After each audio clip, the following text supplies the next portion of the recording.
the text messages from her, and there was just fire everywhere.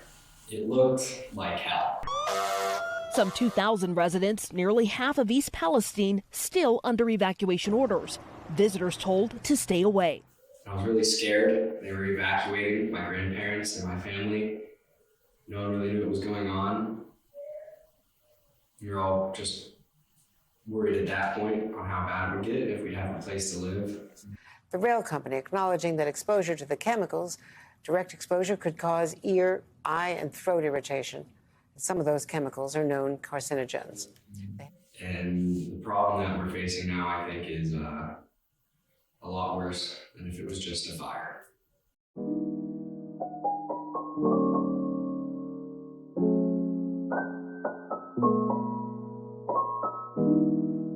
My name is Cooper Finley. I am a student here at Ohio University, and my hometown is East Palestine, which you may have heard of from the recent train derailment and chemical spill that happened there. I mean, East Palestine is such a small town. No matter where you are in East Palestine, you are within 2 miles. And only the first mile was evacuated for a long period of time. During that evacuation, they wouldn't let people take their pets. They wouldn't let them pick up their belongings. They were going to arrest people if they tried to come back to get their belongings. And at one point, they were saying they were going to call child services to evacuate. We are a very low-income town, and people can't just up and leave. They don't have the ability to. There's people, especially near the site of the accident, that are living paycheck to paycheck. They do not have the ability to leave like that, and nowhere to go. And some people still don't have anywhere to go because the smell, once you get within like a quarter of the mile of where the accident was, it's like burnt rubber and nail polish remover. That's what it smells like. It's pretty bad. They've gone into all the carpeting, it's in the air still. You still smell it when you're that close. A lot of people had to just gut their entire houses. Where I'm at, we're safe because we were up on a hill away from the wind blowing the smoke up on a hill. Our groundwater doesn't sit that low. So we're okay when it comes to safety wise, but everyone's taking a really big hit economically to a town that already struggled in that. We didn't find out for weeks that it was toxic chemicals, at least a week. The first responders that were there breathing it in, people living there, the animals and wildlife in the area. We didn't really start asking questions until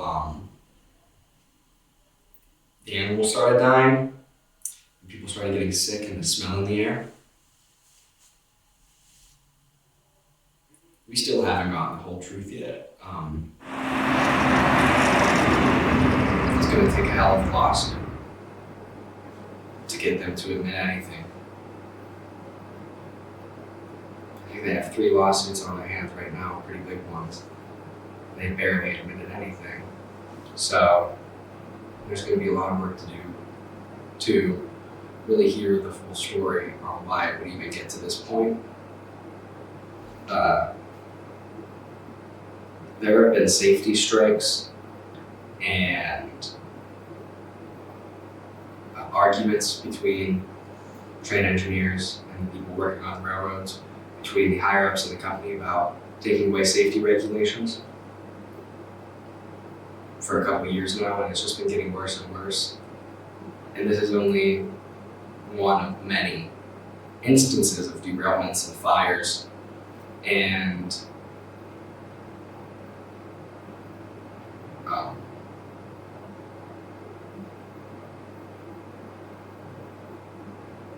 chemical spills that have happened within the past year. So now that people are seeing how bad it really is, I think a lot more might be done about it, but I don't think they're ever going to come clean about why it happened.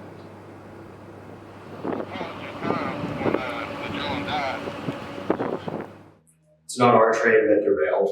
It's not our protocols that we took off for safety. It's not our strikes and protests from our engineers that we ignored. It's not our train that was on fire for hours before anyone noticed anything. Releasing the gas is the best thing they could have done, releasing the vinyl chloride, because the controlled release sent it up into the air and spread it with the wind, which still caused a lot of problems. The only other way it could have gone, because of the gasket failure, was an explosion in all directions.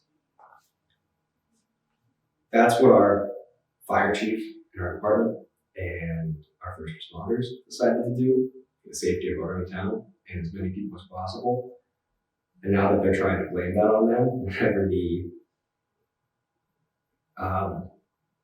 other option was much, much more dangerous and worse, is really upsetting, because you can tell they're just trying to save their asses. The government and Norfolk Southern, hand in hand. There's two sides to the coin when it comes to how the community reacted. There's half of the community doing what they can to give goods to those that are struggling because of this, and donating and helping, and fighting against Norfolk Southern and doing their part to clean up the city and trying to get back to normal. And then there are some other people to where this train derailment is the best thing that ever happened to them. I've seen a lot of people really hurt by this, and a lot of people abusing the attention and help that they're getting.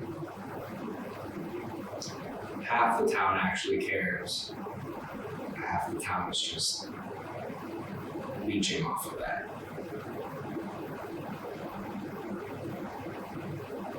Which makes it more difficult when you're trying to fight against the people that hurt you in the first place, because they'll just use that to their own advantage. The first priority that Norfolk Southern had was clearing the other side of the track up so you could put trains through again. It was 2 days before there were more trains going through the town. Maybe not 2 days, but it was less than a week before there were more trains going through town, and they hadn't even cleaned up the chemicals yet. In fact, they hadn't even told us about the chemicals yet.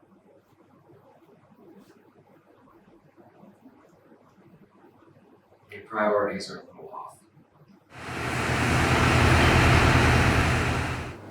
A lot of people with billions to spare aren't even